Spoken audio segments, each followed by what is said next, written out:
Hey guys, so Oscar just had a bath and I gave him a blow dry. Um, I didn't film his blow dry because you wouldn't be able to hear anything anyways. I use a high velocity dryer, but you can use your own dryer at home. Just make sure it's on a cooler setting that you don't hurt the skin, burn their skin. Now, excuse my funny goggles. I have to wear eyeglasses when I'm doing grooming because I have very sensitive eyes, and if I get dog hair in them, I'll end up with allergies. So, that's my cool fashion statement. You right, Oscar? I have a grooming noose that I use to help keep the dogs on the table, really. I don't need it with Oscar. He is a good boy. He'll stay there. So, generally when I'm blow drying a dog, I would do what's called fluff drying, which is when you're blow drying at the same time as brushing. This, especially on a curly coated dog, this straightens out the hair and then gives you a better groom finish. However, I didn't do that on Oscar today so that I could show you the brushing technique. Now with brushing, there are a few different tools that you would need for your dog. It's quite important that you have proper brushes at home for your dogs. This is called a slicker brush. These are very good for brushing your dogs. There are different types. I've got a few, but you can get them from any pet store really. This is another type. It's got a lot the pins are a lot closer together. This can be good for different types of dogs, really. Just depends on what you like. And then I've also got another different one. Sorry, there's hair in all of them, so I'm just trying to clean them up a bit. This is another type, which is for more of a bigger dog, and it actually bends while you're brushing, so it doesn't sort of hurt them as it's brushing. So there's all the different types of slicker brushes you can use. So they're just a couple. The main thing with slicker brushing is that you don't give the dog what we call like a slicker burn or a slicker rash, which is when you're hurting their skin with those pins. So you're not wanting to really scratch their skin. You're just wanting to go soft, and you want to do it on your own skin to see what sort of scratchiness and what it would feel like for you. So they're slicker brushes, and I'll show you what they're used for soon. Then you've got combs. I think it's very important for everyone to own a comb. So not only a brush, but a comb as well. There are different types of combs you can get depending on your dog. So I'll just grab another one. It just depends on what you need for your dog. You're probably going to be fine getting away with just one type of comb. This humongous one here is called a poodle comb for dogs with really long hair. So a lot of you probably won't need one of those.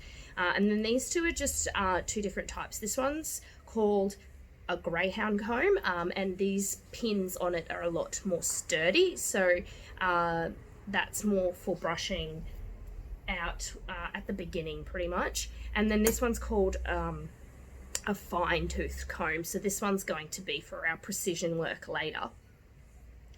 So they're combs, brushes, combs, and then now there's so many different types out there, but I think this is just what for home grooming what you would need. I do recommend one of these types of I call it a knot remover. These are really going to help you removing knots, and I use these a lot in my salon. They've actually got little teeth and little blades on those teeth, as you can see there. So they're actually going to slice through knots rather than pulling on the knots, which is good for the dogs. And there's different styles of those you can get as well. But this brand here, Showtech Knot Remover, I think they're just called, is my favorite. So they're the different brushes. Now, Oscar. I'm not sure what his coat condition's like at the moment, if he has knots or what. I was growing his coat out for a competition, and obviously there's no competitions at the moment, so he's a bit fluffy, which is good because I can show you what I'm going to be doing on him. So slicker brush is going to brush their hair pretty much. So not a very big pressure so that you're not pulling on their skin, but you are fluffing up that coat pretty much in all directions as well. This Oscar's a curly coated dog. I do have Red as well, that's a straight haired dog. I can show a few brushing techniques on him too. But the process's pretty much the same if you've got a short haired or curly haired coat. You're just going to be brushing out that coat so that it's nice and fluffy. As you can see, I'm just sort of doing short little strokes and not much pressure at all, just getting that coat out, those knots out. Coming down his leg. So that's not hurting him, as you can see. He's not bothered by it. And I hope you can see that he's becoming nice and fluffy and getting out those tangles. And you can see I go up and down. These bits here, these flanks, are quite sensitive, so just be a little bit more wary that they're not going to like getting brushed there as much, but they still do need to be brushed there. See, here where you can feel a little bit of a pull, but just slightly get those knots out. If there's a knot there, don't try and pull it too much with this brush. We're just brushing out where they've got sort of not messy hair rather than knots. Coming down his leg. So you're wanting to brush every single hair. Brushing every single hair will ensure you won't get knots. This is very sensitive inside here. So you're really wanting to go really soft with this brush because you don't want to scratch them. But with that said, you have to get down to the root of the hair. If you're just brushing the top of the hair, you're going to leave knots closer to the skin, and then that's pretty pointless. I know a lot of people have pin brushes for their dogs. I'm not a big fan of pin brushes because I feel that they do just brush over the top of the dog rather than getting down to the roots. I feel slicker brushes are a lot better choice there. Just checking if I have a pin brush here, because sometimes I use pin brushes, but no, I don't. So that's just brushing him out there. I would do that all over. That's step one with a pin slicker brush. But you can't stop there, because I may have missed some knots. The way you locate knots is with your comb. So you're going to start with your greyhound comb, which is the one that's stronger, because if there are knots in there, the fine-toothed one will probably snag and you'll break your comb. But like I said, any kind of comb is fine for this process if you're just doing brushing and not sort of doing a fine finish. But what this one is going to locate any knots. So you can see as I pull out his hair, it's coming out fine. So that means there's no knots there. Make sure you're going to the root and pulling out, right down to his skin and pulling out. He is getting some fluff come out, which is great. Another trick is to actually put a rubber band around the pins of your brush, and that'll actually grab onto any of those loose bits as well. But no knots through there because of the way I'm pulling. Now, here you can see it's hard to pull through. I'm not going to pull that knot through with this comb because that will hurt him. What I'm going to do now, because I've located a knot with my comb, so combs are good for locating knots, hold my finger between the skin and the knot and pull the comb back out. Then I'm going to go to my knot remover to remove that knot. And I'm going to brush out, holding that skin. This is very important so that it doesn't hurt the dog. I'm not pulling out his skin because I've got my finger there, and I'm just gently removing that knot with my knot remover. And this is a very sensitive area, so if this was hurting him in the slightest, he'd be complaining. So that has removed that knot very gently. I do it very gently. So this is my famous pain-free knot removal, I call it. So that's that. Now I go back with my comb to check that that knot is gone. And there you go. So that's the process. Slicker brush first. Now the reason why I slicker brush first is because it will actually pull out any kind of little knots there, so this comb will go through nicely. Whereas where I hadn't slicker brushed first, you can see it's a lot harder for me to pull through. So slicker brush first. Oscar's funny with his front legs. So here's an example for you of how I brush a dog that doesn't like being brushed. He doesn't like it, he's pulling away from me. I'm holding him at the top of his elbow. I'm not hurting him, I'm not pulling his away in a direction he doesn't like. But I'm not going to let go, because as soon as I let go, he's won this dominance battle with me. He's just going to keep doing it. So that's a big thing as well. A lot of people say my dog doesn't let me brush them. But it's because you're letting them not let them. So holding him in a comfortable position that he feels comfortable with and brushing. So he's pulling away, but I'm just sort of moving with him so it's not hurting him. But I'm not stopping. I'm just going to keep going. I don't say anything to him because his behaviour is considered just something I'm just going to ignore. If I was to say something, then he's getting that attention. And I'll say something to him when I'm finished so that he knows he did the right thing. And as you can see, he kind of just gets over it after a while because he's not getting a reaction from me. All he wants is a reaction from me. Good boy. Good boy.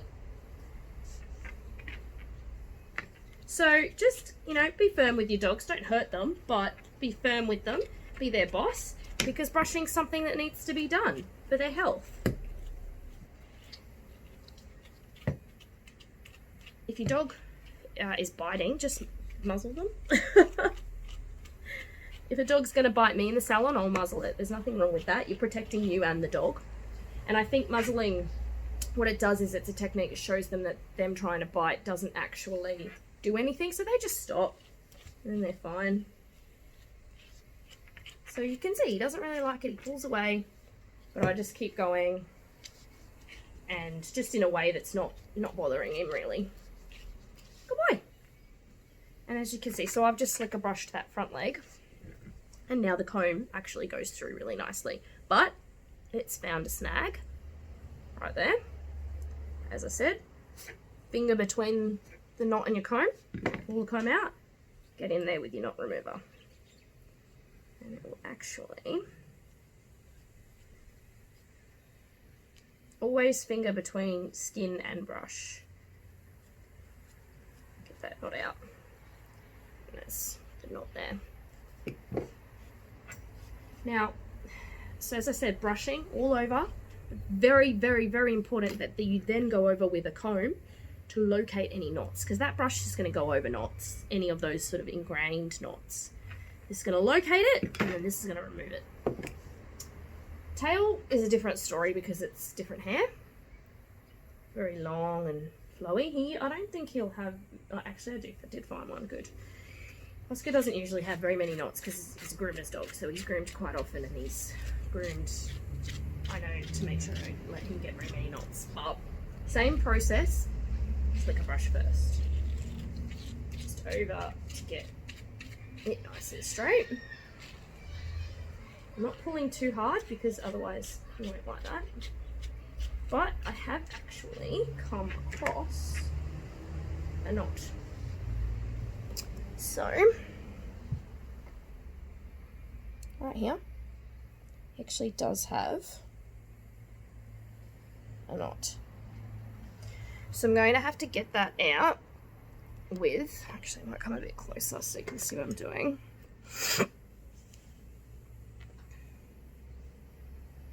So that's his knot there. Brush isn't going to brush it out because it's a little, it's a dreadlock knot. Comb isn't going to get it out. That's just going to hurt him. Even knot remover might not. Knot remover might if it's not too bad, which this one probably would come out with a knot remover, but I'm going to show you a technique that if they're really bad knots in there, without just cutting it out, of how we get it out without it looking like we've cut it out. So if you were just going to cut that knot straight out like this, you would see a cut mark there. Now that's not so much of an issue with your pet dogs. If you're trying to just maintain them, I think it's much more important that they don't have knots than the way they look right now. But there is actually a technique. Now, if you are just cutting it out, always make sure your fingers are between the dog's skin and where you're cutting. Never cut into a dog's skin without feeling where the skin is first with your fingers. So if I was to feel that, now this is what's called a slicing technique. So these are my scissors. You can use any scissors really for this. And what I do is, rather than just chopping the knot straight off, I'm going to actually slice out the knot. So I'm going in under the knot and slicing out. So I'm not cutting, I'm slicing. And all I'm doing is breaking that knot up into smaller pieces. And then the knot will either just pull out because you cut it enough, or then it's small enough that your knot remover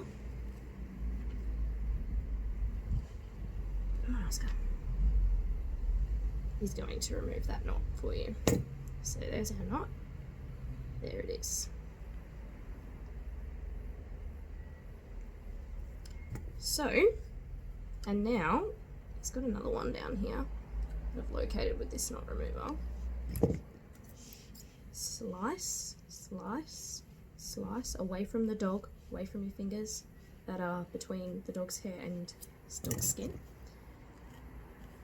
And then you can also then go back in reverse to your comb, to your brush.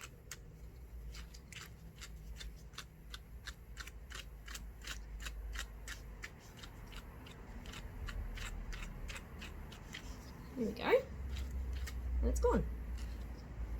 It's got another one at the base of his tail here. It's got a few knots there at the base of his tail. I am going to just cut those out because they're near his bum and we want his bum nice and clean anyways. I know it's nowhere near his skin, but you know, for you guys, you would feel the skin there. And just cut that knot straight off.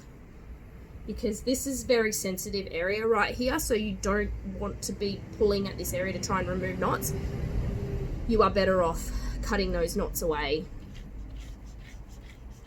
Good boy.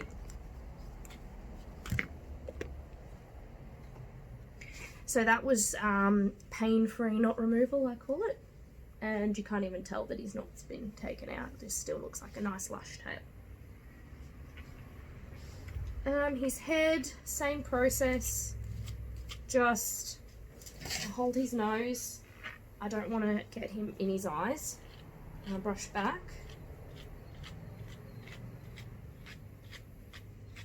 He does actually have another dready here in his head, which I found the other day, so we'll get that one out as well. But for starters, we're just brushing over back this way. So I groom Oscar into a sort of like a Bichon trim when I'm doing him in comps. I put him in a category called Salon Freestyle, which means you've got a mixed breed dog and you're turning them into a groom of a purebred dog, or you turning a purebred dog into the clip of another breed. Holding his nose there and just brushing down his muzzle there in all directions. And I'm just being really gentle around those eyes, ears, just hold his ear flat. Get a brush this way.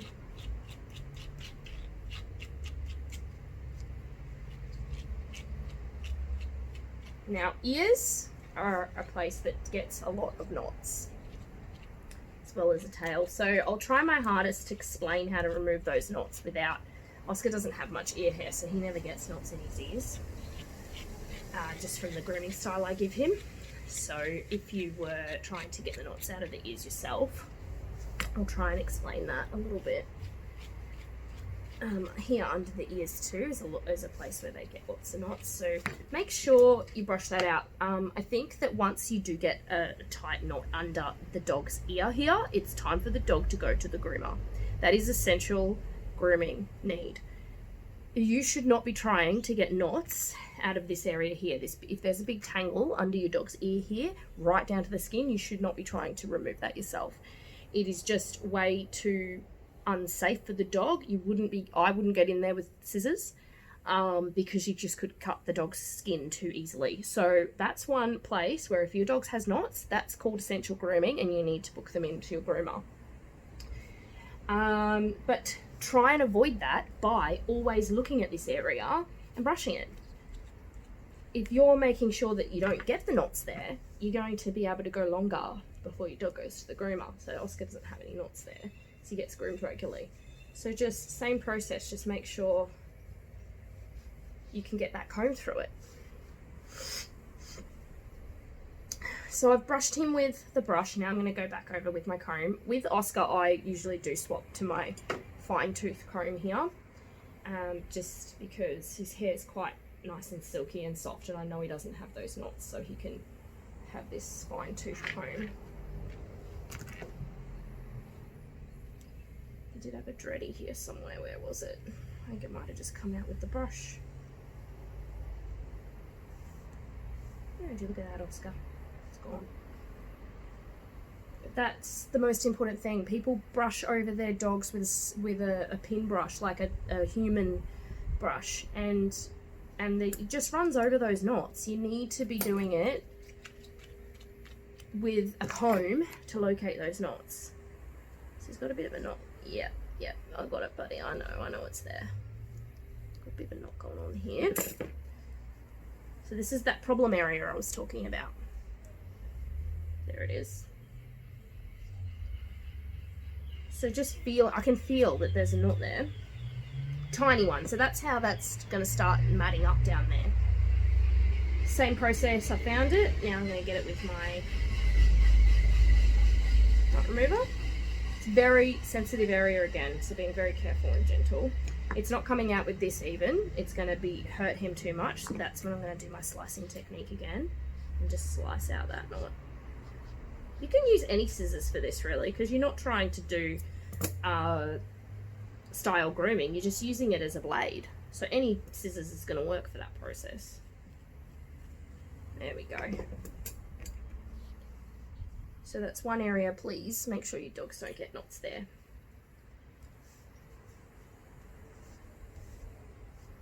He's got a few more there in his wither.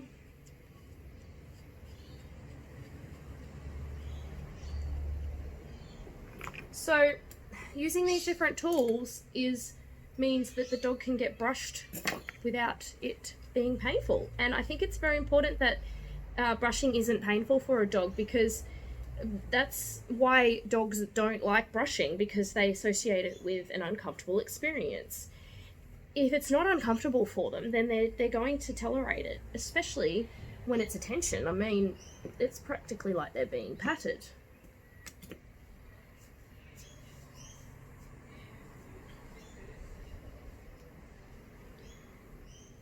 So I'm going to locate every single hair and make sure that the knots are gone. But you've got to start with that slicker brush first, because the comb's going to locate any knots that the slicker brush didn't get out first. So this is the process to do it where it doesn't hurt. His nose. Just make sure he doesn't have any snags in his nose. A lot of dogs do get knots in this bit of their nose too, which same thing. If they do have them, we're going to try and get them out. If you can't get them out, it's time for your dog to go to the groomer. There is only there's a fine line between you being able to get the knot out and having to take the dog to the groomer to get the knot taken out. What I'm teaching you here is how to prevent those knots. If you're doing this with your dog, I'd say once a week, it's going to have to go to the groomer less. Not to mention, once they do get those knots, it's quite painful for them. So you should be doing this all the time anyways. There you go. Good boy. You can use the detangling spray too if you like. They work really well. You can spray a detangling spray on them before they're blow dry, or even after as well, but you know, there's no miracle cure. Once your knot has turned into a mat, it has to be shaved out. Excuse me. Which is why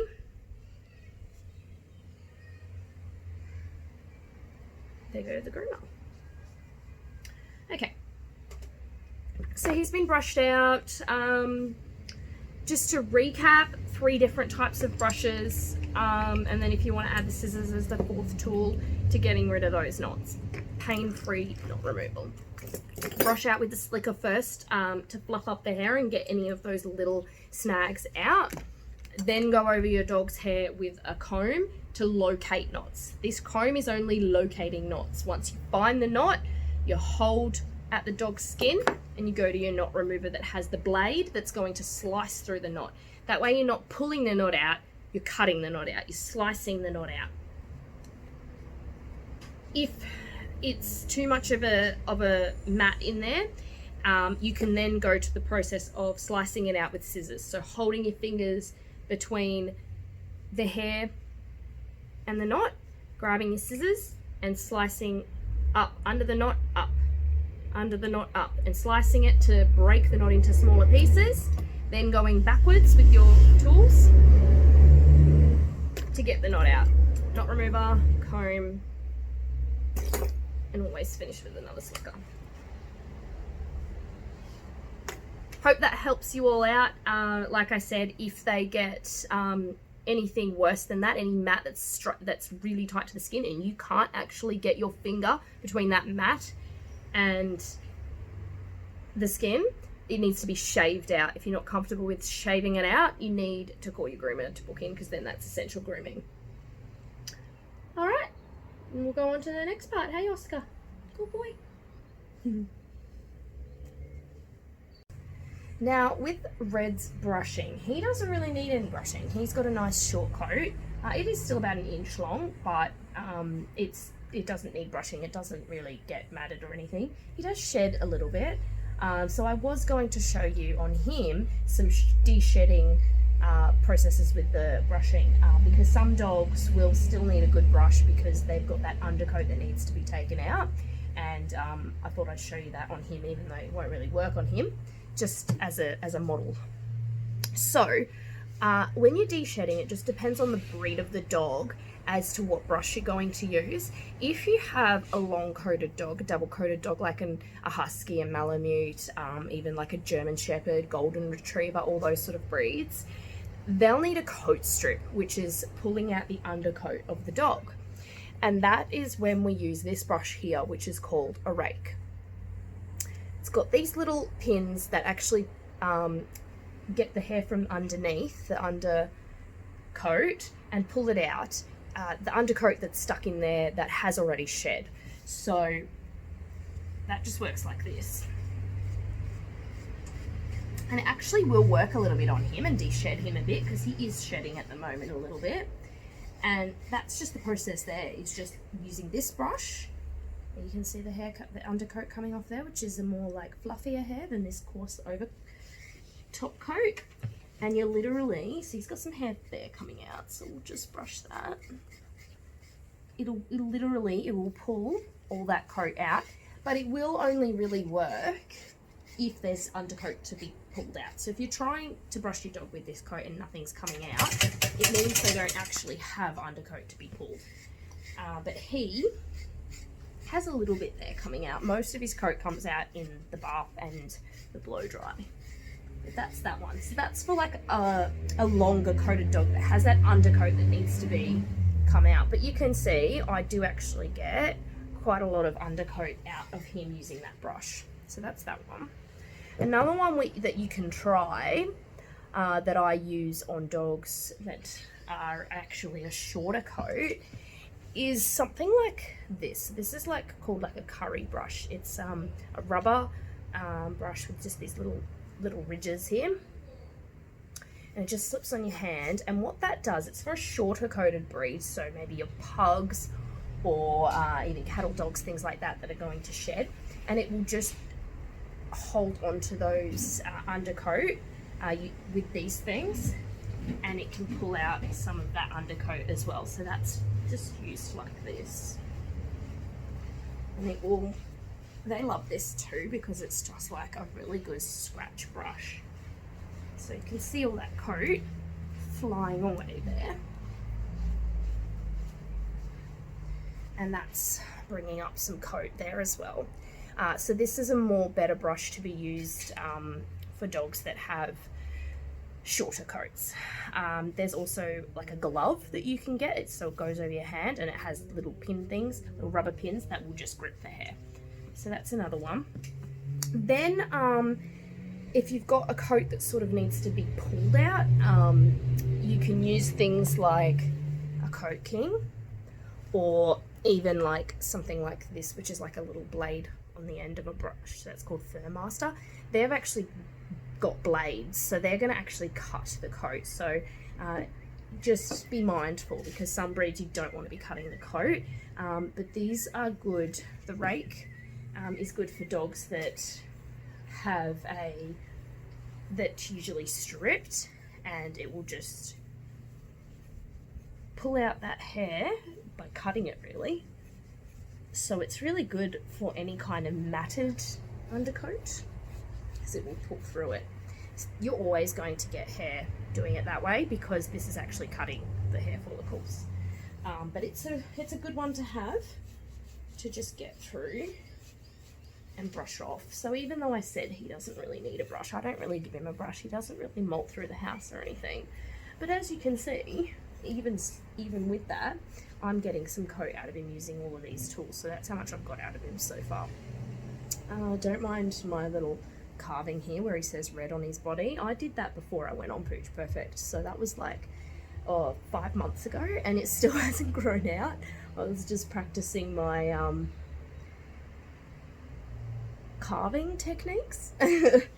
All right, and then this one as well, it's the same process. So just really short haired dogs, like staffies even, that shed. This is a good one to just get onto that coat and pull those really small coated dogs where these sort of brushes aren't going to get through because there's no hair for it to go through. This one works too.